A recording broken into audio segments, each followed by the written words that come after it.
Tudo tanto! Fala galera, aqui são os meninos de Fora da Vila de novo. Eu sou o Carlos. Eu sou o Danilo e hoje nós vamos com o programa 3 do nosso Guia do Brasileirão. Lembrando que o programa 2 nós falamos de Grêmio, Atlético Mineiro, Sport, América Mineiro e Atlético Paranaense. E hoje nós vamos seguir com os próximos 5 jogos do Santos Futebol Clube neste brasileiro que começa agora nessa semana, no próximo sábado. Começando com o Manda ver, Danilo. doloroso... Pode falar? Pode Não, falar, Carlos. manda ver, cara. Então vamos começar com o nosso doloroso rival. Essa aqui é uma parte que vai ter muita troca de treinador, muito jogo com o time paulista. É uma sequência bastante difícil do Santos, que já começa com o nosso difícil rival, assim, de muito sofrimento, o Palmeiras. Então, o Palmeiras está previsto lá para a rodada do dia 11 de julho. A gente vai pegar eles fora de casa no primeiro jogo, lá no Allianz Parque, se não tiver show, né? E o Palmeiras que ele fez um campeonato brasileiro um pouco abaixo do que era esperado, mas muito pelas outras competições. Então o Palmeiras terminou o Campeonato Brasileiro do ano passado em sétimo, ali uma posição à frente do Santos só, não foi duas posições, né, à frente do Santos, nada demais. 58 pontos, 15 vitórias, 13 empates e 10 derrotas. Com 51 gols pró, 37 gols contra e 14 de saldo. Por quê? Porque o Palmeiras se dedicou muito às outras competições, aos mata-matas, e além de ser campeão da Copa do Brasil, eles ganharam outro título aí que a gente vai falar, talvez. Melhor não comentar. Enfim. O Palmeiras, ele acabou de ser vice-campeão do Campeonato Paulista, agora no domingo, perdeu de 2-0 para o São Paulo. São Paulo aí quebrando um jejum de alguns anos sem ganhar. Mas na Libertadores ele já está classificado e já está classificado em primeiro no grupo, inclusive poupou titulares contra o Defensa e Justiça, acabou perdendo de 4-3, mas mesmo assim jogou bem. E na Copa do Brasil ele vai enfrentar o CRB. Falando dos últimos jogos que nós tivemos contra o Palmeiras, nós tivemos no Paulista do ano passado 0-0. Paulista do ano passado parece que foi assim outra realidade, porque era o Gesualdo ainda era o treinador e já estava num... Esse 0-0 eu me lembro que foi um jogo que o Santos mandou no Pacaembu, e foi um jogo que o Santos não jogou tão mal quanto os outros 8 jogos anteriores, que foram muito ruins do Santos. Então estava todo mundo assim, com medo de tomar uma goleada do Palmeiras, aí acabou 0-0. Já no Brasileiro, o Santos perdeu o primeiro jogo do Palmeiras na quinta rodada. O Santos foi um jogo complicado porque teve o pênalti do Alisson, que a bola estava na barreira e mexeu um pouco o cotovelo, a bola bateu na mão. A gente pode discutir o VAR depois, que acabou dando esse pênalti, e foi o gol. O Santos fez um gol que foi contra, e aí o Palmeiras marcou um gol do Patrick de Paula depois, uma bela jogada, inclusive. No segundo turno, o Santos começou muito bem, marcou um gol com o Pituca no primeiro tempo, fez 1-0, depois tomou a virada, numa atuação bem ruim do Veríssimo, que ele deixou o William livre no lance, daí fez o pênalti no outro lance, e o Marinho acabou empatando, mas o Santos já estava jogando melhor. E teve o Paulista desse ano, que teve um outro jogo que a gente vai fazer uma mençãozinha aí, mas teve o Paulista desse ano, que o Santos já estava agora precisando ganhar, né? Porque tinha empatado com o Bragantino, a gente vai falar disso um pouco mais. Acabou jogando bem, o ataque jogou bem contra o Palmeiras, o Caio Jorge fez 2 gols, mas a defesa foi terrível, falhou miseravelmente e perdemos o jogo de 3-2 num jogo que foi o que determinou o nosso risco de rebaixamento e a nossa eliminação do Paulista desse ano. E aí, falando do outro jogo que teve na última temporada, que meio que fechou a nossa temporada do ano passado, um jogo aí que foi no dia 30 de janeiro, e para vocês que lembram como é que foi, eu não sei que jogo que foi esse. Apaguei da minha memória. Jogo estranho, que todo mundo esperava mais das duas equipes, pelas campanhas que estavam fazendo, pelo momento dos dois times que estavam jogando bem. 0-0 praticamente infinito, tava com uma cara de que aquele jogo ia ficar no 0-0 mesmo. Aí teve uma confusão, teve o nosso ex-técnico sendo expulso, e no lance seguinte, uma bola alçada na área, nas costas da zaga, foi lá para trás do outro lado, a bola cruzou, atravessou, foi nas costas do Pará, e o resto a gente já sabe. Que ódio, cara. É horrível lembrar de como foi o jogo. Não a campanha, horrível, a campanha do Santos foi espetacular. A gente sempre fala nos vídeos, para quem estava esperando um ano terrível, chegar numa final da Libertadores e classificar para a seguinte foi sensacional, foi espetacular. Porém, aquela final, do jeito que foi jogada, cara, foi muito ruim. Um joguinho ruim e o momento, sabe? Cara, aquele jogo em qualquer situação normal, assim, do momento das duas equipes, não era para o Santos ter perdido daquele jeito. Mas é isso aí. Pois é, e aí lembra assim, esse histórico que o Santos tem recente de derrotas ruins para o Palmeiras, né? Tipo, como foi também a Copa do Brasil de 2015, que o Santos também era muito melhor, estava no momento melhor, estava jogando mais, e aí adiaram a final quase um mês e mudou totalmente o momento das duas equipes, e o Santos acabou perdendo também aquela final. Então, Palmeiras de tristes lembranças. Palmeiras, às vezes, que o Santos não ganha desde 2019 com o Sampaoli. Um jogo que deu 2-0, que o Santos massacrou o Palmeiras, moeu o Palmeiras. Mas de lá para cá, o Santos tem conseguido empates e normalmente perdido jogos. Terrível. Pois é. Falando agora do treinador, o treinador do Palmeiras é o Abel Ferreira, que agora já virou assim uma figura muito conhecida, mas ele veio meio desconhecido para cá. Ele é um treinador português, então ele é dessa leva de treinadores estrangeiros que anda fazendo sucesso no futebol brasileiro e veio para não, né? substituir o Luxemburgo. Ou alguns sim, outros não, A mas gente enfim. só dá azar, né? As pessoas não lembram, mas quem começou com essa onda mesmo de verdade, fazendo sucesso, foi o Santos com o São Paulo. Depois veio o Jorge Jesus, depois o pessoal começou a tentar um monte de treinador estrangeiro, e aí ganhou status, essa coisa de ter treinadores estrangeiros, mas a bem da verdade, quem começou isso mesmo foi o Santos. Então, assim, é que nós não demos sorte depois disso, Você mas lembra que foi o Santos do São Paulo que meio que começou isso. que o Atlético Mineiro contratou um que acho que era venezuelano, se não me engano, do Dudamel, e o cara não ficou, acho que 15 dias no Atlético Mineiro, cara. E Só fecharam o deu tempo contrato, dele ser. contrato de Só deu dois tempo dele ser eliminado anos. da Sul-Americana, assim. Só deu tempo disso. Nossa, cara. Bom, futebol brasileiro, né? E daí eles contrataram o São Paulo depois. Acho que foi, né? Acho Aí que depois foi, eles contrataram o São Paulo. né? E aí, São Paulo fez uma, digamos assim, uma boa campanha dentro de um cenário normal, mas uma campanha que não era boa dentro do que o Atlético Mineiro esperava. Como de praxe. Então, o Abel Ferreira, ele foi jogador, ele era lateral direito e treinou o Sport, como treinador, ele treinou o Sport e o Braga estava no PAOK da Grécia, o maior campeão grego.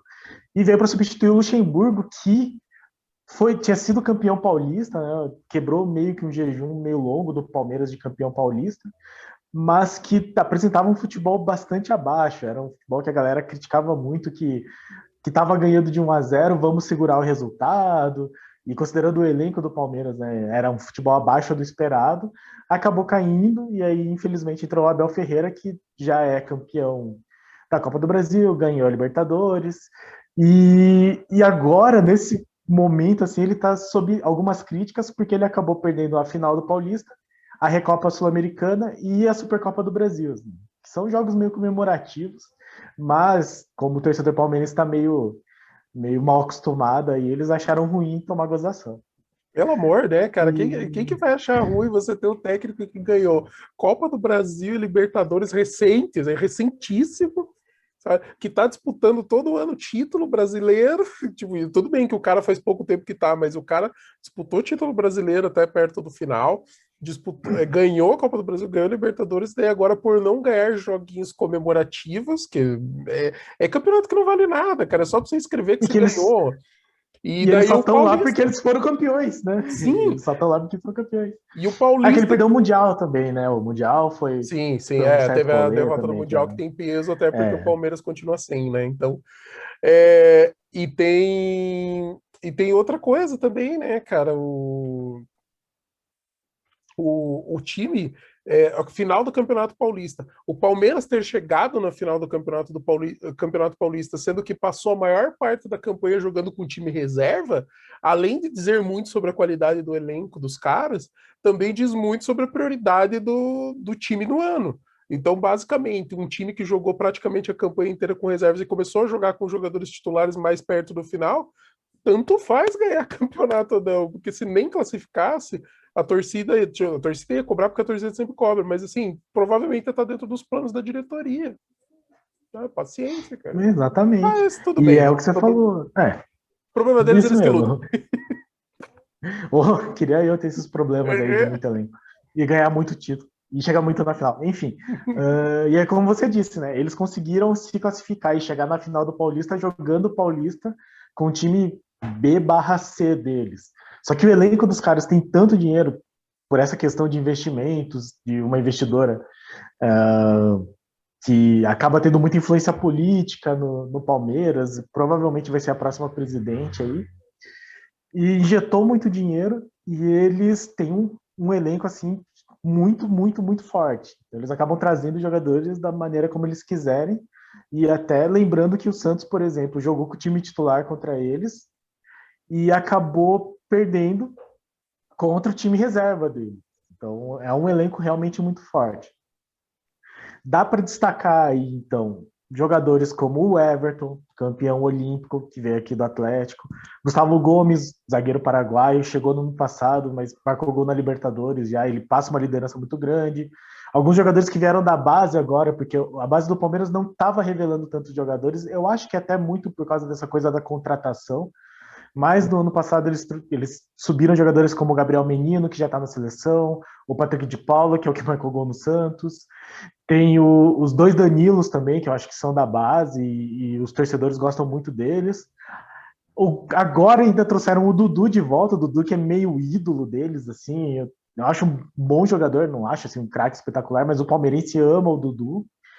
O Rony, que é um atacante que saiu aqui do Atlético também, campeão da Copa do Brasil, e foi um pouco criticado no começo, mas enfim, na Libertadores ele marca gol quase todo jogo. Luiz Adriano, que veio da Europa, e esse é meio que os titulares barra reservas também, né? Que esse pessoal da base entra mais reservas. Mas, por exemplo, o Felipe Melo não deixa de ser um destaque, eu não gosto dele como Também não gosto. pessoa, nem acho um bom jogador, assim, mas ele tem muita liderança no elenco, e aí eles têm reservas que provavelmente seriam titulares em grande parte dos times da Série A, como o William, que eu acho um baita centroavante, já falei no vídeo pré-jogo do Palmeiras, o Gustavo Scarpa, que jogava muito no Fluminense, no Palmeiras é banco, Zé Rafael, que era um destaque do Bahia, então é um elenco muito, Rafael muito, muito Veiga, forte. que é o outro Rafael jogador que Veiga. tem jogado bem quando entra. Uhum. É. Então é um elenco complicado. Assim, o Palmeiras entra favorito de novo para buscar esses títulos. Nós vamos falar agora de ex-Santos que jogam no Palmeiras. E o nome é muito conhecido: Lucas Lima. Lucas Lima, eu acredito que está recente, porque não faz tanto tempo assim. E o Lucas Lima é um cara que jogou muita bola no Santos. Ele tinha aparecido no esporte, né, assim como para o cenário nacional, era um dos destaques e o Santos conseguiu trazer ele para o time. E no Santos ele jogou muita bola, mas muita bola.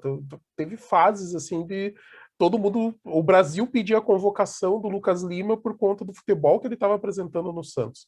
E ele Chegou jogou aí para a demais. seleção, inclusive. Chegou, sim. Com a camisa do Santos, chegou aí para a seleção. E é um cara assim que, Lucas Lima cara, na seleção. a gente via ele jogando e dava gosto de ver o cara esforçado, técnico, chutava muito bem, participativo no jogo, driblava bem. Cara, era um muito bom jogador mesmo. Era talvez um meia que você não encontra em qualquer lugar, até porque parece que está cada vez mais raro. Mas o Lucas Lima era um meia que entregava e ele ainda marcava bem, ele dividia a bola, ele roubava a bola. Teve alguns jogos que ele era o maior ladrão de bolas do jogo, sendo que a função básica dele era armar o jogo, então era um cara que mandou muito bem.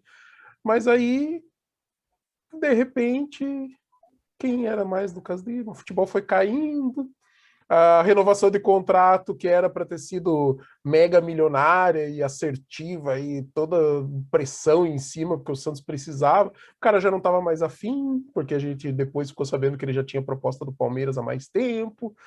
E simplesmente o Santos desistiu porque o cara parou de jogar futebol. Então, o Lucas Lima ele teve um ano muito, muito bom em 2015, naquele time que o Dorival montou que era contra-ataque. Era um time que fazia uma transição muito rápida com o Giovani, com o Gabigol, com o Marquinhos Gabriel, depois o Ricardo Oliveira. Então, ele fazia muito essa ligação com esses atacantes barra meio campo que acabavam movimentando muito bem o ataque. Esse era o jogo do Lucas Lima. E ele teve, de fato, jogos muito, muito bons. Eu sempre achei ele meio assim, tipo, falta de vontade, assim, sabe?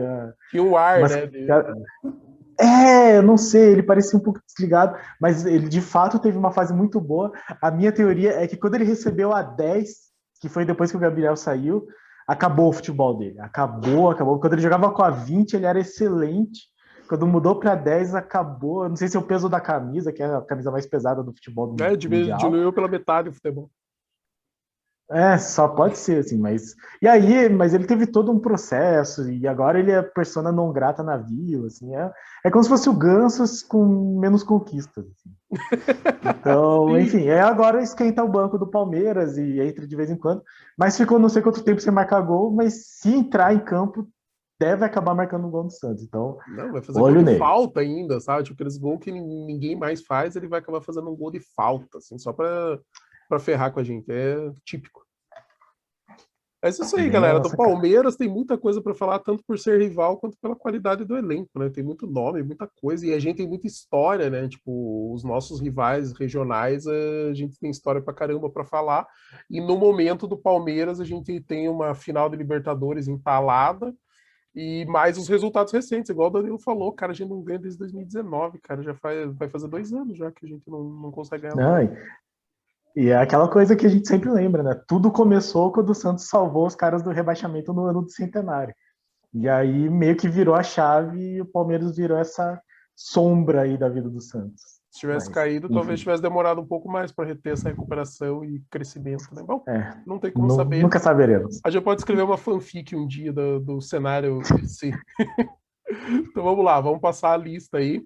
Agora a gente vai falar do próximo compromisso. A gente está fazendo na ordem dos jogos da primeira rodada, do primeiro turno. E depois que a gente enfrentar o Palmeiras fora de casa, a gente também vai jogar fora de casa contra o Bragantino. Red Bull Bragantino, agora, né?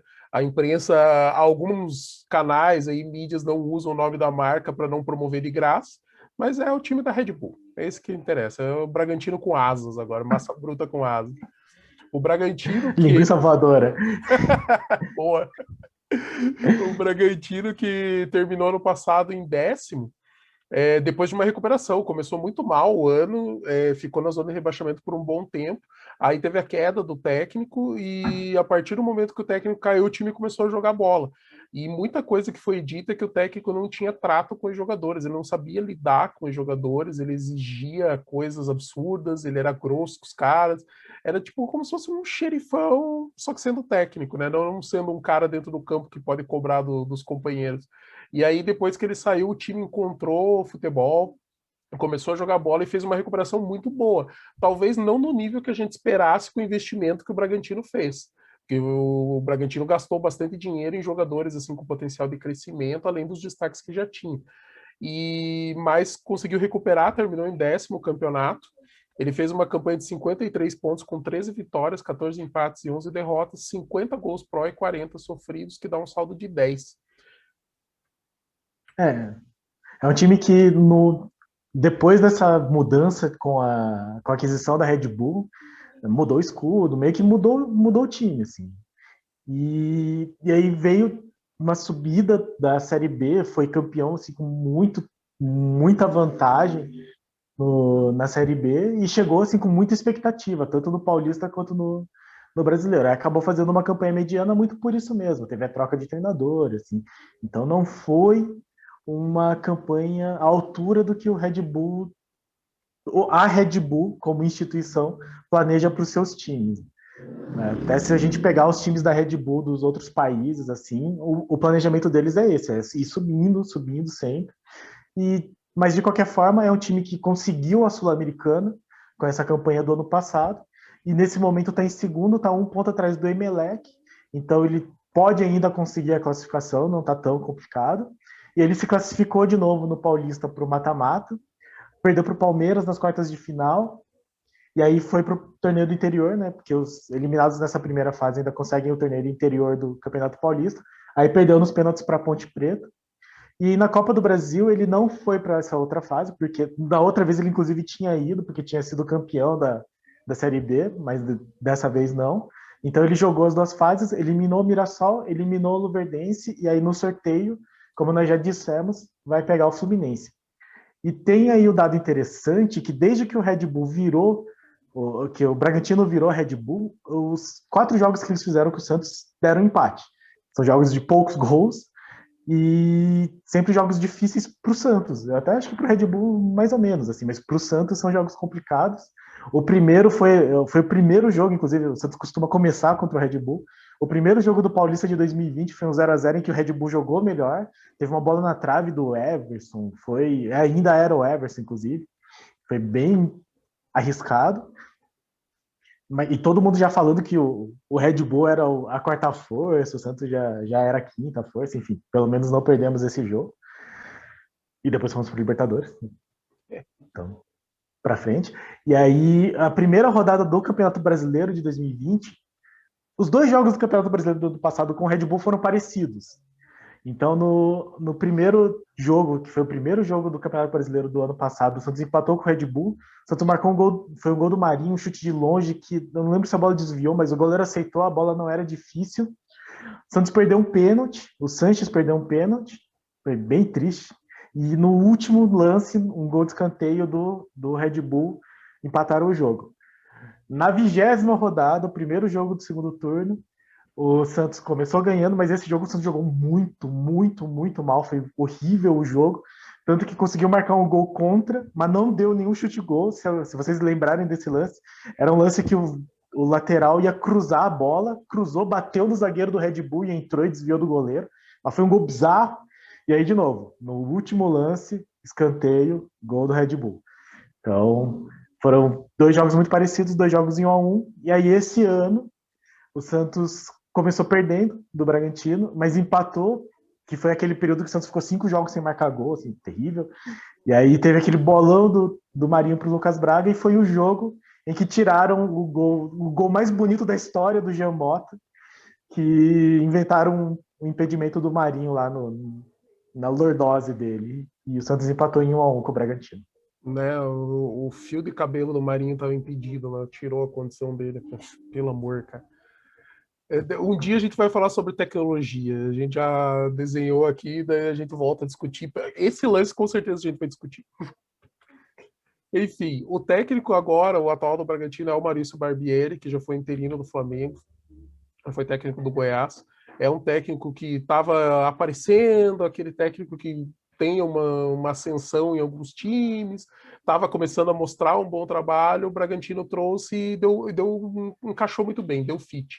O time está desenvolvendo bem, tem jogado bem, tem sido competitivo, e o objetivo da instituição Red Bull é ter um time forte no campeonato nacional e talvez conquistar algumas coisas internacionais. Então, para eles, trazer um título paulista seria interessante para mostrar força, para mostrar que o time veio para ficar, mas não é ainda a prioridade. Assim, a prioridade deles é tentar alguma coisa em cenário nacional e se tornar um dos grandes times, que é o projeto de todos os times da Red Bull. Em qualquer país, a ideia são os grandes times que disputam aquele campeonato. A gente já viu isso na Áustria, estamos vendo na Alemanha, agora estamos vendo mais de perto aqui no Brasil. O Red Bull comprou o Bragantino porque não estava conseguindo subir de divisão, e aí comprou o Bragantino para conseguir o acesso mais fácil e levou a vaga para poder disputar a Série A, que era o grande objetivo da instituição Red Bull. Então, e parece assim que dentro do planejamento deles é jogar numa Libertadores daqui a no máximo 2 anos. Assim. Então é uma coisa bastante definida, e os caras têm muito planejamento, eles têm muito know-how de como fazer as coisas, eles têm conhecimento e têm dinheiro. Então, é plausível pensar no Bragantino de fato se tornando uma força emergente aí para os próximos anos. Eles Me preocupa um contratam, pouco. eles têm um perfil de jogador. O jogador é aquele que é novo ainda, mas que já jogou em alguns times para mostrar que ele dá conta do recado, mas que tem potencial de crescer ainda mais no esquema deles para poder ser vendido no futuro ou passado para os times da Europa. Lembrando que os times da Red Bull eles contratam o jogador do outro time da Red Bull, não é repassado assim, vai repassar de graça. Não, o time tem que pagar. Então, assim, se, por exemplo, vier um dos times da Red Bull querer levar o Claudinho, que é o maior destaque aí desse time do Bragantino, eles têm que pagar um valor de mercado pro Red Bull aqui do Brasil, porque daí o Red Bull do Brasil consegue fazer investimentos com esse valor. Eles só negociam jogadores, só se livram de jogadores quando eles veem que o jogador está sendo pago um bom preço por um jogador que às vezes não é tão essencial. Então eles conseguem fazer esse desenho de planejamento, essa coisa que vai levar o time para frente, muito bem organizado, muito bem estruturado. O nome que é um dos líderes lá do projeto é o Thiago Escuro, que ele já foi gerente de futebol do Cruzeiro, nas fases boas do Cruzeiro. É um cara que já rodou alguns clubes do Brasil, mas que quando foi para o Red Bull, ele foi para assumir essa função, assumir essa posição, e hoje ele é o homem forte do futebol da Red Bull e, cara, com mão de ferro. Tipo, você entra no nosso modelo que você se dá bem. Se você não serve, eles descartam tranquilamente, porque o objetivo deles é ficar entre os grandes times do Brasil. E aí, falando aí dos jogadores que são destaques, é um pouco isso que o Carlos comentou, né? De que são jogadores que não têm tanto nome, mas têm experiência e tendem a ter um custo-benefício e um retorno futuro muito alto. Então, o grande destaque é, lógico, o Claudinho, que agora foi convocado, inclusive, para a seleção brasileira da base, e que é da base do Santos. A galera esquece um pouco isso, mas enfim, o Claudinho ele acabou não tendo oportunidade no Santos quando era jogador da base e agora é o destaque super valorizado no Red Bull. Eu destaquei aqui também o Ítalo, que é um dos nomes fortes do Bragantino, e um goleiro que ele não é um destaque super positivo, mas é só para falar um pouco de como é essa política da contratação do Bragantino, que é o Júlio César, que foi titular do Corinthians, mas o apelido dele era Bracinho de Jacaré, porque ele tomava uns gols assim, falhava uns lances que eram meio defensáveis, e foi o goleiro que, por falhar numa semifinal contra a Ponte Preta, acabou abrindo espaço para a entrada do Cássio, que acabou se tornando mais ou menos o maior goleiro da história do Corinthians, apesar de eu ter minhas críticas com relação à habilidade dele. Sim. E o Claudinho é o nosso jogador da lei do ex aqui, porque afinal de contas ele já marcou gol no Santos, ele volta e meia marca gol no Santos e passou pela nossa base. E ele é bom, ele é meio atacante. A chance dele fazer gol no Santos é bem grande, tanto por qualidade própria quanto pela lei do ex. Jogo contra o Bragantino, a chance de ele levar o gol do Claudinho é enorme. Dando sequência, Exatamente. galera, a gente vai receber, né? A gente tem dois jogos fora, apesar de serem próximos, né? Um é em São Paulo contra o Palmeiras e outro é o Bragantino, provavelmente em Bragança Paulista. Mas a gente volta para a Vila para receber o Atlético Goianiense, isso no dia 25 de julho. O Atlético Goianiense, que no ano anterior terminou em 13º, fez uma boa campanha, foi uma campanha relativamente tranquila. É aquela campanha que os times de menor investimento gostam, né? Ele não corre tanto risco de rebaixamento, com um pouquinho mais de sorte consegue tentar abocanhar alguma vaguinha aí numa Sul-Americana. E o Atlético Goianiense terminou em 13º com 50 pontos, sendo 12 vitórias, 14 empates e 12 derrotas, com 40 gols pró, 45 sofridos e um saldo de -5. E quando eu falo que ele conseguir, pode beliscar uma vaguinha na Sul-Americana, é isso que ele está disputando esse ano. Está na Sul-Americana, está em segundo do grupo, um ponto atrás do Libertad do Paraguai. E aí com chances também para classificar, assim como o Bragantino, com chances concretas de classificar para a próxima fase. No Goiano, ele acabou sendo eliminado pelo Grêmio Anápolis na semifinal, e isso meio que levou à demissão do treinador, o Jorginho, que era o treinador do Atlético Goianiense na época. E na Copa do Brasil, ele já eliminou o Galvez do Acre, que o Santos pegou faz uns 3 anos, eu acho, e o Joinville, e agora no sorteio ele caiu para enfrentar o Corinthians. E aí, falando de treinador, talvez seja o ex-treinador do Corinthians que comande ele, mas vamos um pouco mais para frente. O Santos não costuma ir muito bem contra o Atlético Goianiense. Eu lembro de muitos jogos em que o Santos sempre entra como favorito e o Atlético Goianiense sempre é o time que vai cair. E o Santos sempre tem muita dificuldade, ou perde de pouco, ou acaba arrancando um empate.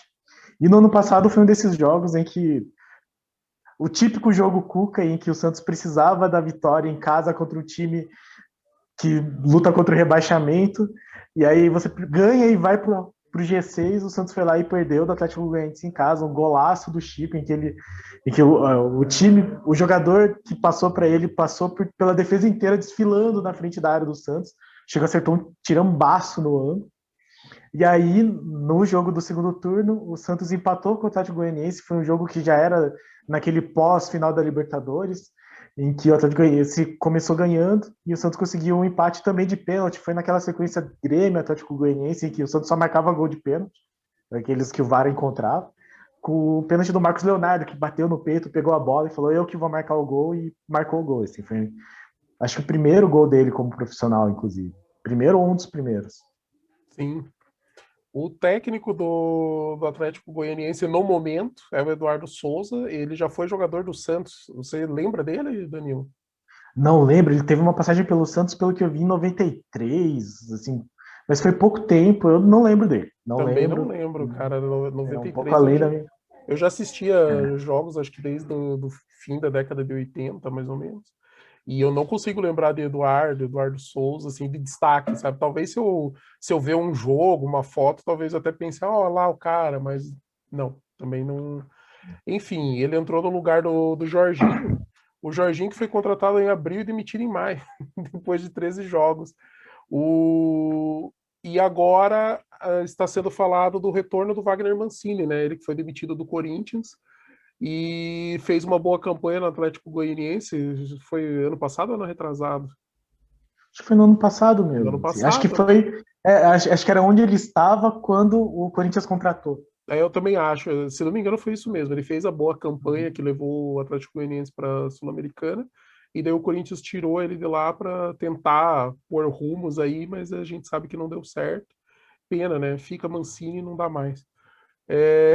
O Mancini, ele tem uma coisa que ele às vezes é gerente de futebol, às vezes é treinador, ele não sabe direito também o que ele quer fazer, então eu não lembro se ele não. Porque acho que foi no São Paulo que ele uma vez passou como diretor de futebol, e aí saiu o treinador, ele assumiu como treinador, então Mancini é essa figura meio incerta assim do futebol, mas eu acho que no Atlético Goianiense sim ele foi treinador e Foi. acho que foi de lá que foi pro Corinthians. Foi treinador, sim. No Atlético Goianiense ele foi treinador, ele não foi dirigente.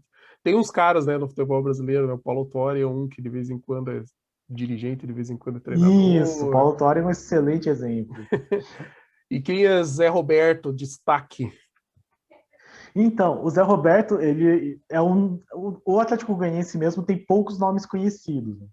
É um jogador que é um time que acaba não tendo tanto poder de contratação.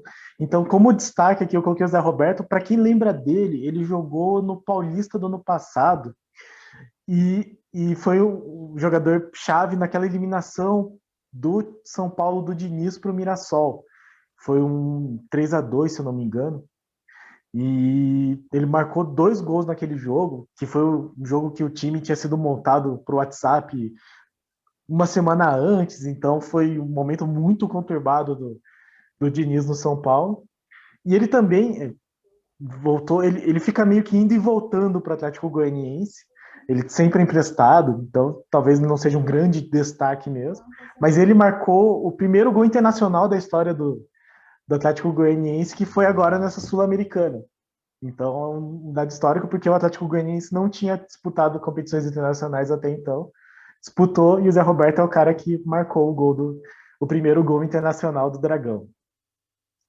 E falando de um outro destaque aqui que nós conhecemos muito bem, que chegou lá, acho que a torcida do Santos assim, tem um carinho muito especial por ele, é o Arthur Gomes, que saiu E recentemente para o Atlético Goianiense num empréstimo que virou cedência definitiva, porque, para quem não lembra, o Arthur Gomes já estava em fim de contrato, o Santos não quis renovar, emprestou para o Atlético Goianiense, mas no fim do empréstimo ele já não vai ser mais jogador do Santos. Então, possivelmente, o Atlético Goianiense vai contratar de graça o Arthur Gomes, que no primeiro jogo dele marcou um golaço de fora da área, coisa que ele nunca fez no Santos. Mas não tenho acompanhado bastante para saber se ele é titular ou não do Atlético. Mas está lá, Arthur Gomes, no Atlético Goianiense. oremos para que jogue. Tem aquele ano que ele vai destruir, assim, vai moer no campeonato, e daí o Palmeiras ou o Flamengo levem ele pague uma grana e a gente receba ali um dinheirinho de formação, e é isso aí que dá para a gente esperar de Arthur Gomes. Não acredito muito nisso, mas seria a possibilidade. Né? E dando continuidade, galera, a gente vai para o próximo time. A gente vai fora de casa, vamos viajar para Chapecó, enfrentar o atual campeão brasileiro da Série B, a Chapecoense, que terminou o campeonato em primeiro lugar. Como eu disse no outro vídeo, terminou empatado em número de pontos, mas ganhou no saldo de gols. Terminou com 73 pontos, 20 vitórias, 13 empates, 5 derrotas, 42 gols pró, 21 gols contra e 21 de saldo. Baita saldo, né? 21 de saldo, excelente. Lembrando que foi aquele rolo do pênalti no último minuto, que o Lisca doido ficou mais doido ainda. Então, esse foi o título da Chapecoense. Chapecoense que no momento é finalista do Catarinense. Ela perdeu o primeiro jogo do Avaí por 2-1 e joga a volta agora na quarta-feira. A Chapecoense sofreu um pouco para chegar na final, porque ela enfrentou o Figueirense e teve um rolo no Catarinense, porque o Figueirense ele tinha sido eliminado no último minuto pelo Marcílio Dias, não lembro agora qual time, e aí esse time teve um problema na justiça por inscrição de jogador, aí o Figueirense entrou, ganhou da Chape o primeiro jogo de 2-0, e aí a Chape virou e ganhou por 3-1 o segundo, foi um rolê desses, assim. Então a Chapecoense não está no seu melhor momento. Chape aí, que a galera lembra, né? Foi uma grande sensação do futebol brasileiro e sul-americano nos últimos anos, e, enfim, e teve uma tragédia em sua história. E na Copa do Brasil. Chapecoense, que depois dessa tragédia, a gente pensou que ia ser difícil, né, de recuperar, porque foram muitos jogadores que faleceram, mas ela voltou forte, voltou competitiva, né, que era uma coisa que a gente achava que talvez levasse alguns anos, porém também já deu uma oscilada, não é mais aquela Chape que era o destaque justamente na época do acidente aéreo. Uhum. Na Copa do Brasil ela vai enfrentar o ABC, ela entra direto porque o campeão da Série B entra nesse pote mais avançado. E aí, falando um pouco disso que o Carlos comentou, né? É impressionante, na verdade, que a Chapecoense não tenha caído tão fundo. A gente pensa assim em outras tragédias do esporte, como por exemplo a questão da Torino. Tem até uma história de um time de futebol americano universitário chamado da cidade de Marshall, que teve um acidente parecido, assim, um acidente aéreo em que morreram muitos jogadores. E até é interessante que eles têm uma placa, assim, meio que um muro, em homenagem à Chapecoense, quando do acidente da Chapecoense, por uma questão de solidariedade. E normalmente esses times eles desandam, assim, qualquer tragédia dessas é o suficiente para destruir o time. E a Chape até que não, ela não caiu no seu primeiro ano pós-tragédia, ela foi cair em 2019, mas já voltou. Então é um time que mostra muito aquela coisa da força da cidade ao redor do time. É um time que é muito querido, assim, ele não tem muita animosidade, não tem assim muita rejeição por parte de ninguém no Brasil, muito pela história, mas muito não só pela tragédia, mas pela própria trajetória da Chapecoense. Então é um time que todo mundo gosta de ver e todo mundo fica meio feliz de estar de volta aí na primeira divisão. Chapecoense que foi um dos últimos times a serem rebaixados pela primeira vez em sua história, porque foi quando caiu só em 2019 e até então ela se juntava lá, Santos, Cruzeiro, Flamengo, São Paulo, como os times que nunca tinham sido rebaixados. Aí em 2019 ela foi rebaixada junto com o Cruzeiro, então foram dois numa paulada só. E lembrando como que foi esse brasileiro de 2019, o Santos ganhou os 2 jogos contra o Chapecoense, o que já dá uma noção, porque normalmente o Santos perdia na Arena Condá. Nesses anos anteriores da Chapecoense na Série A, o Santos sempre sofreu lá, conseguia ganhar em casa, mas sempre perdia lá em Chapecó, que é frio pra caramba também, quando é jogo de noite é uma desgraça. Então, na 17ª rodada, o Santos enfrentou a Chapecoense. O Santos ganhou de 1-0. Foi um gol contra muito feio do Gum, aquele Gum que era do Fluminense. E o lance, quando nós fomos discutir o VAR, ele é muito interessante porque ele começou num lance que, na verdade, o Santos estava em impedimento. O Bandeirinha deixou correr por causa da recomendação. A bola voltou para a Chapecoense e aí depois o Santos conseguiu um escanteio que deu origem ao gol. Então o gol do Santos foi legal, mas o começo do lance teve impedimento que já não ia ser revisado. Eu acho que é uma coisa interessante para colocar em discussão. E aí, na rodada 36, já no final do campeonato, o Santos ganhou de 2-0, gols de Lucas Veríssimo e Evandro, os dois já fora do Santos. E o técnico da Chape, no momento, é o Mozart. O Mozart, a gente conhece bem, né? Porque ele trabalhou aqui nos times, jogou, foi jogador do Coxa. Ele chegou a ser jogador do Paraná também, Danilo? Ele começou no Paraná, aí ele foi para o Curitiba. Ele era, acho que era da base até do Da base. Paraná. Aí ele subiu para o profissional no Paraná, e aí aconteceu aquela coisa que normalmente acontece, né? Que o Paraná perde jogador para o Coxa para o Atlético.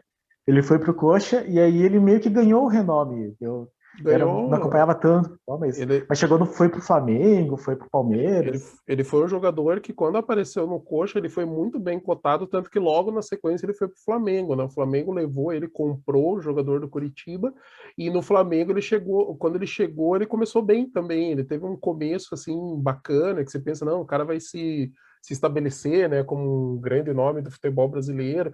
Ele tinha sido destaque, falava-se até em alguns momentos, era uma posição que estava com dificuldade no momento, posição de volante que tivesse um pouco mais de categoria, toque de bola. Chegou a se cogitar o nome dele até para algumas seleções, até porque ele tinha algum histórico ali de ter jogado em seleção de base, então tá falando, pô, o Mozart tem experiência e tal.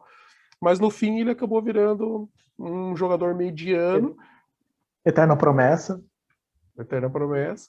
E como técnico é uma carreira bem curta, mas que já tem bastante coisa para a gente falar da carreira do Mozart, porque ele era treinador, ele era da comissão técnica do Coritiba, e quando precisava assumir a bucha era ele que assumia. Ele foi treinador interino do Coritiba algumas vezes.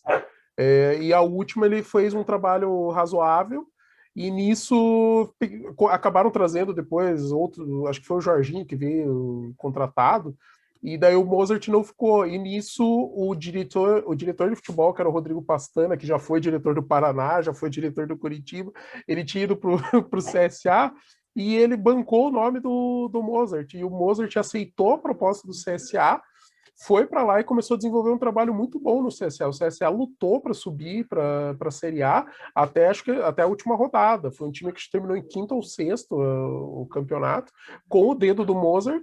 E depois que o Jorginho saiu, tentaram contratar o Mozart para o Curitiba, e aí ele disse: não, eu estou bem aqui, vou tocar minha carreira, não quero mais me meter nesse ninho de marimbondo.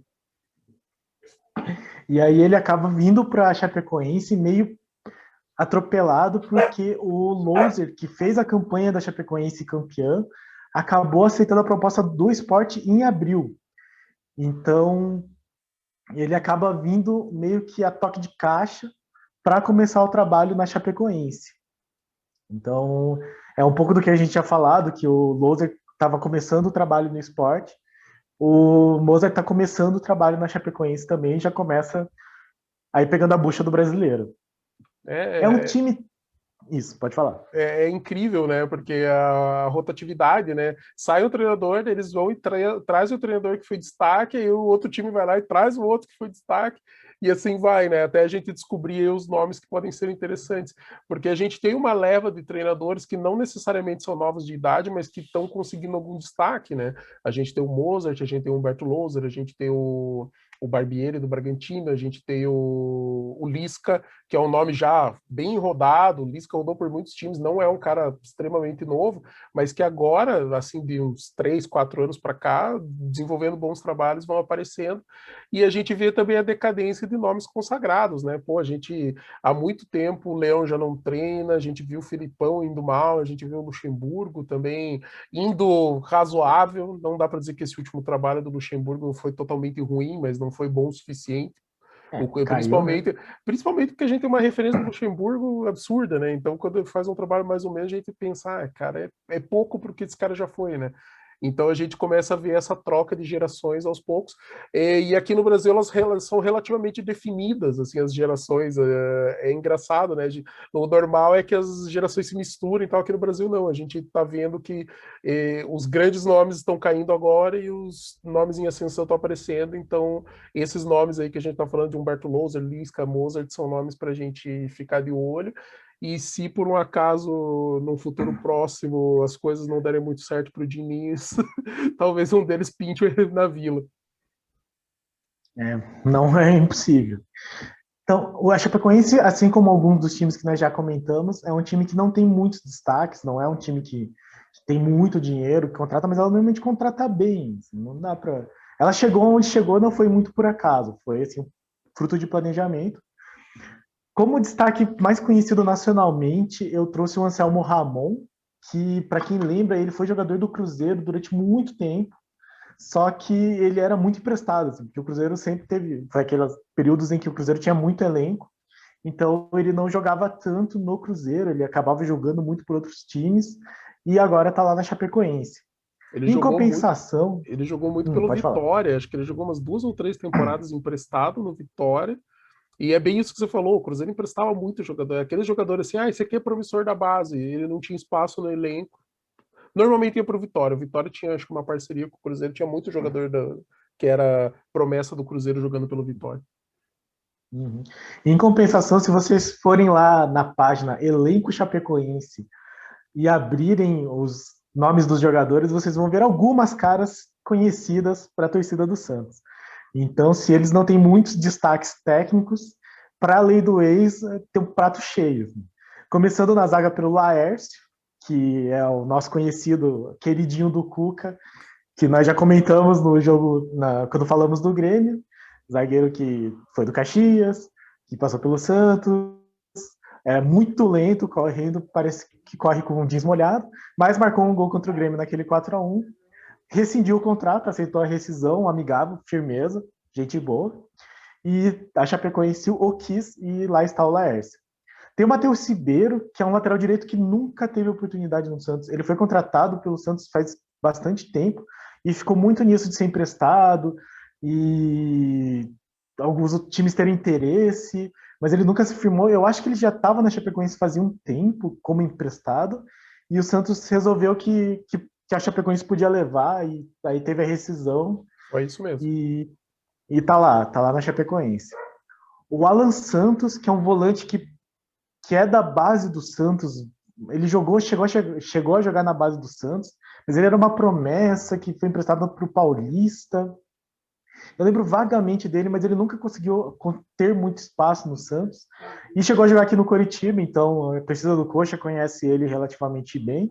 É o que eu ia falar, que Giovani. no Curitiba Pode falar. ele chegou a começar a se destacar, aí, se não me engano, teve uma lesão, não era uma lesão tão grave, mas tirou ele mais ou menos um mês e pouco dos gramados, ele perdeu espaço quando ele estava numa crescente, parecia que ele ia ser um ótimo jogador, assim, pro nível do Curitiba, e desandou, daí já foi vendido para algum time, acertou contrato com algum time, rodou e agora tá na chapa.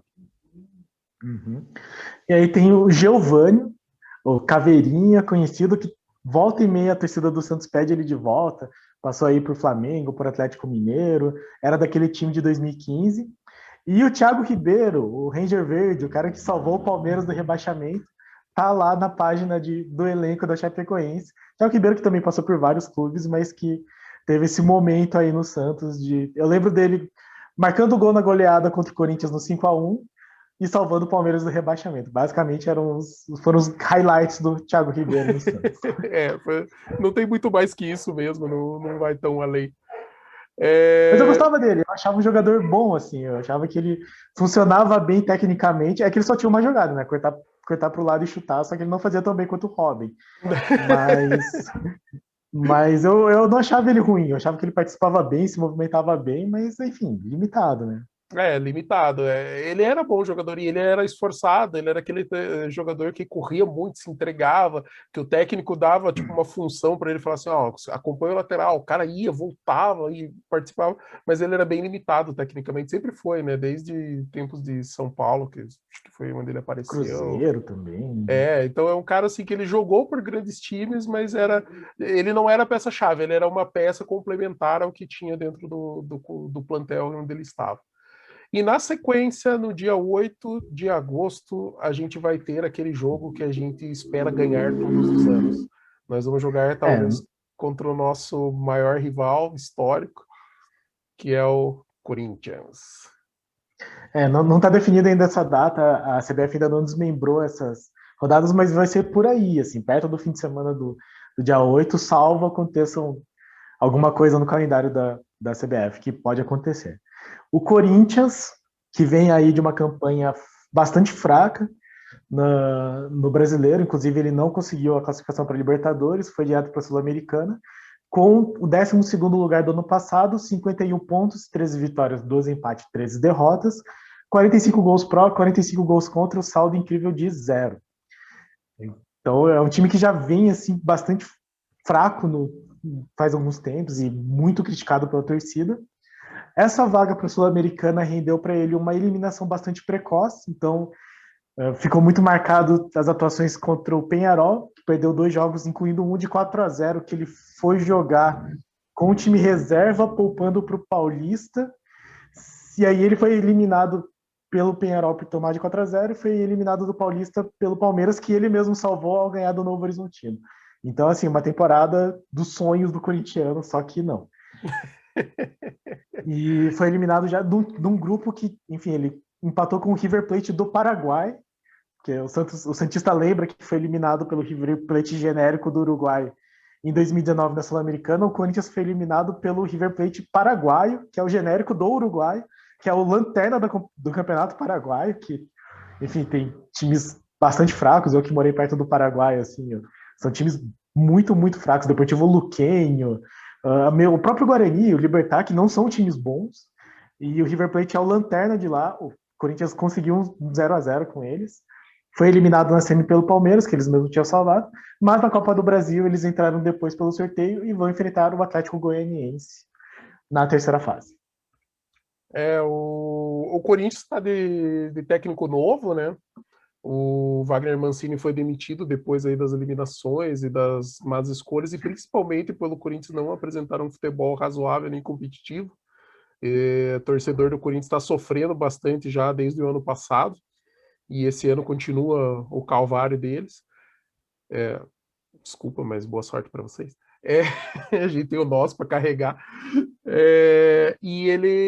E apesar de tentar primeiro contato com o Renato Gaúcho, que preferiu também não assumir, assim como não quis se comprometer com o Santos por conta de ter acabado de sair depois de um período muito longo de treinando o Grêmio, ele também não quis, e parece que o que pesou foi o pedido da família mesmo, que disse para ele, não, tá muito cedo, espera um pouco, vamos curtir, fica mais com a gente. E realmente quem trabalha com futebol tem essa dificuldade assim de momentos em família, porque basicamente você trabalha praticamente todos os dias, quando você folga meio período, é bem complicado. Ele acabou preferindo, e eles tentaram contato depois com o Diego Aguirre, que se interessou pelo projeto, mas estava pedindo muito mais do que o Corinthians estava disponível para pagar, porque o Corinthians também está tentando controlar as finanças, porque a dívida do estádio é muito pesada, e sem público eles não têm de onde tirar essa fonte, porque o dinheiro que entrava ia direto, né, para pagamento da dívida, vai direto para o BNDES, e daí não está entrando dinheiro, eles continuam tendo que pagar. Tem os acertos, tem os atrasos, ajusta daqui e de lá,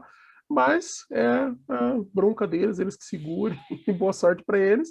E eles anunciaram nada mais, nada menos do que a terceira opção aí de contatos, que foi Silvinho, ex-jogador do próprio Corinthians, ex-assistente técnico aí de duas comissões, tanto do Tite quanto do Mano Menezes, e que também já foi auxiliar do Tite na seleção, e que teve uma campanha horrível pelo Lyon, foi contratado lá pelo Juninho. Ele tem a preparação do Silvinho para ser técnico é sensacional. Ele tem a licença Pro UEFA, que é a maior licença europeia, e tem as duas principais licenças Brasil, A e B, para poder ser treinador de futebol.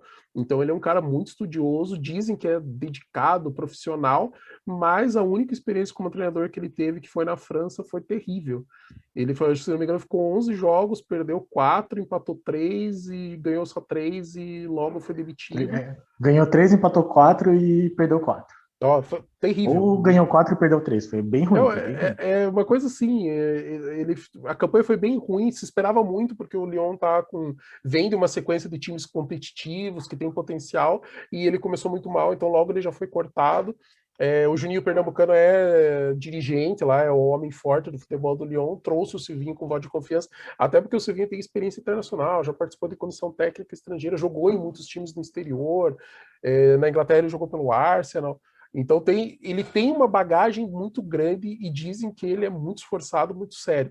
Porém, a única experiência que ele teve como treinador foi terrível. Então, o Corinthians está fazendo essa aposta por ser um símbolo, aquela coisa do jogador voltando para casa, o filho pródigo, aquela coisa de tentar trazer um cara de nova geração que se enquadre financeiramente, porque o Silvinho se enquadrou financeiramente e foi provavelmente o principal motivo pelo qual foi dado o acerto. E agora vamos ver o que acontece com o Silvinho no comando. É um nome que é muito interessante, até por ter esses fatores dele ser um cara muito preparado, ou pelo menos ele tentar se preparar. Depois desse período do Lyon, ele ficou bastante tempo estudando, pelo menos é o que consta nas notícias. Mas ele chega num Corinthians que o ambiente não é tão simples, muito por essas questões dos bastidores mesmo do Corinthians, parece algo complicado, porque tem essa questão da presença do André Sanches nos bastidores e da relação que os candidatos e que os conselheiros têm com ele e com o presidente do Ilho do Bingo, o famoso do Ilho do Bingo, e que o time do Corinthians mesmo, até por essas dívidas, ele está numa condição ruim. Olhando a imprensa de um modo geral, parece que o Santos é a pior desgraça que existe em todo o futebol nacional. Mas o Corinthians, ele tem... É muito difícil para a imprensa, a grande mídia, meter o pau no Corinthians porque eles perdem muita audiência. A torcida do Corinthians é muito grande, né? Você vai lá e fala, o Corinthians está devendo, o Corinthians tem um time muito ruim, tem um time fraco porque tem muita dívida, você acaba perdendo a audiência do torcedor que não quer ouvir esse tipo de verdade. Mas o Silvinho chega num desafio muito grande porque o ambiente do Corinthians não é bom e o time é bastante limitado. Falando um pouco de como que foi o desempenho do ano passado, o Santos conseguiu perder 2 jogos para o Corinthians assim, nesses 2 últimos paulistas, mas assim, muito mais pelo Santos do que pelo Corinthians. O Santos perdeu um 2-0 para o Corinthians no começo do Paulista de 2020, que era o time do Gesualdo. Foi um jogo bem ruim, bem ruim. O Santos jogou muito mal, mas o Corinthians não jogou bem também, mas achou um gol no começo do primeiro tempo, um gol no começo do segundo tempo. No Brasileiro, o Santos conseguiu empatar um jogo que estava muito fácil de ganhar. O Santos marcou um gol logo no começo com o Madison. E aí o Santos parou, assim, o Santos marcou o gol, era tipo uns 15 minutos, até ele só tinha dado o Santos. O Madison marcou o gol, o Santos recuou, até o Marcelo Fernandes que estava treinando aquele time, se eu não me engano, e aí acabou tomando um gol bizarro que o João Paulo errou a saída, foi muito estranho. E conseguiu ganhar o jogo do segundo turno também, naquele jogo em que o Soteldo entrou 15 minutos, e 15 minutos de Soteldo foi o suficiente para ganhar do Corinthians. E aí, nesse último Paulista, o Corinthians acabou quebrando um tabu aí que já ia de 7 anos, sem ganhar do Santos na Vila Belmiro. Ganharam 2-0, que o Santos entrou com o time reserva, horrível o jogo, muito ruim. O Santos jogou mal e foi o jogo da caída do Holan, que depois desse jogo, e aí os fogos, e aí pichação, o Holan pediu a demissão do Santos. Então, falando dos jogadores do Corinthians, como eu disse, é um elenco que não é muito forte, então ele não tem muitos destaques técnicos, não tem muitos jogadores que apareçam e que brilhem os olhos pelo talento. Nós temos, então, jogadores que têm muito mais história, muito mais nome, muito mais fama do que efetivamente habilidade, talento e liderança, na minha opinião.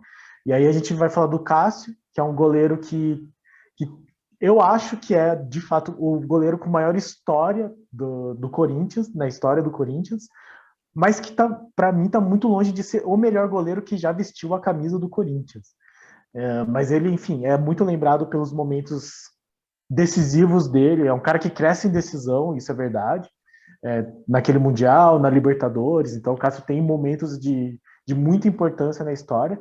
Por outro lado, é um jogador que falha bastante. Ele comete assim, falhas que, para mim, são inaceitáveis de um goleiro. Eu não queria que ele jogasse no Santos, particularmente falando. E falhou, inclusive, agora na eliminação do Corinthians contra o Palmeiras. E nessa linha de jogadores que tem mais história do que talento, efetivamente, a gente pode destacar os principais nomes do Corinthians. Por exemplo, o Fagner, que é aquele lateral direito que prima muito mais pela vontade do que pela habilidade, que é notável por ser um pouco violento demais. Assim, isso é um eufemismo muito grande, na minha opinião. Eu acho que ele bateria até na mãe se jogasse contra a camisa. E acabou jogando uma Copa do Mundo muito por essa coisa do Tite gostar de levar corintiano. O Tite gosta de levar os jogadores que estão no Corinthians, e o Fagner foi um deles, e acabou sendo titular da lateral direita, e eu acho que isso explica muito, porque o Brasil não vai ser mais campeão mundial. Tem o Jô, que já foi artilheiro do brasileiro, já foi melhor jogador do brasileiro, e tem muita história no Corinthians. Tem o Otero, que é um daqueles jogadores que tem muito passado, ele tem um futebol muito bom, mas só quando ele quer mostrar esse futebol, a maioria das vezes ele é até banco, daí ele entra e consegue mostrar um jogo bom, mas se ele entra de titular, ele já parece que, não sei, dá aquela impressão de que ele está numa rotação diferente dos outros jogadores. E um belo exemplo para mim do que é o Corinthians é o Luan, que teve destaque no Grêmio, mas quando veio para o Corinthians ele já estava numa fase assim da torcida já olhar ele com olhos de tipo, você não tem vontade de jogar futebol. E aí ele foi contratado pelo Corinthians por muito dinheiro para normalmente ser banco e normalmente não fazer muita coisa. Então o Luan é um bom retrato do que são essas construções de elenco do Corinthians. E o ex-jogador do Santos é o Fábio Santos, lateral esquerdo do Corinthians. Passou pela Vila. Que ano que passou, Danilo? 2008, ele era do Grêmio já, ele veio por empréstimo naquele time horrível que quase caiu. Ele, se não me engano, ele até era o titular e acabou não ficando nem para 2009, porque 2009 era o Triguinho, que era pior que ele. Mas o Fábio Santos dá uma ideia. Só que ele teve anos muito bons no Corinthians, então ele é visto também nessa leva, assim, de jogadores com muito mais história do que capacidade técnica. E é o nosso lei do ex possível aí. E o Fábio Santos é embaçado, porque ele é guerreiro, ele corre, ele se esforça, ele marca bem, é um lateral que costuma recompor bem na ponta, não em bola aérea, mas na ponta, assim, para dificultar ações ali onde joga o Marinho. Mas ele no ataque, ele tem alguns gols, ele é um jogador que cria bastante coisa quando tem essa possibilidade de subir. E, cara, é o tipo de coisa, talvez ele encare aí uma sequência de uns 3 jogos com a torcida contestando ele, daí vai jogar contra o Santos e decide achar um gol aí para dificultar o nosso lado. Pessoal, bem a cara mesmo. Né? É a cara do Santos. O Santos o meu pai sempre fala, né, que o Santos é o Robin Hood, né, cara? O Santos faz alguns jogos absurdos que você fala, cara, não sei como que ganhou aquele jogo do Flamengo, como ganhou o jogo do Atlético Mineiro. Aí, tipo, vai jogar contra os times que estão brigando contra o rebaixamento em casa, favoritaço, toma um gol de cabeça, que é a nossa especialidade, de um cara que a gente nem lembrava que já passou pelo Santos. Não. Tal time não marca gol faz 15 jogos. Já sabe que vai ser no Santos. Tal time não ganha desde não sei quanto tempo, mas vai marcar contra o Santos. O Pablo, o Pato, esses caras aí, assim, tipo, não marca gol faz 20 anos, assim, vai marcar contra o Santos. Sim, então, sim, é a nossa marca. É, exatamente isso. Então é isso, pessoal. Acabamos aqui, concluímos a terceira parte aí, falando da sequência. Na próxima parte, a última, né, a quarta parte aí do Guia do Brasileirão, a gente vai falar dos 4 últimos confrontos e também vamos falar um pouco do Santos. O que a gente está esperando, o que a gente está enxergando, e quem sabe, talvez uma ou outra notícia diferente que esteja aparecendo. O Danilo gravou o vídeo aí com o giro de notícias, tem algumas coisas interessantes acontecendo. Por enquanto, de mais relevante, só a contratação do Moraes mesmo, lateral esquerdo, que deve estar assinando, né? Ele vinha para fazer os exames, aprovado nos exames, já estava tudo certo para jogar pelo menos até o final do ano aí para o Santos. Exatamente. Então, aguardem o fim do nosso guia. E no mais, curtam, compartilhem, comentem, critiquem, façam comentários. Responderemos a todos e para cima deles. É nóis, gente. Até o próximo. Um abraço. Abraço.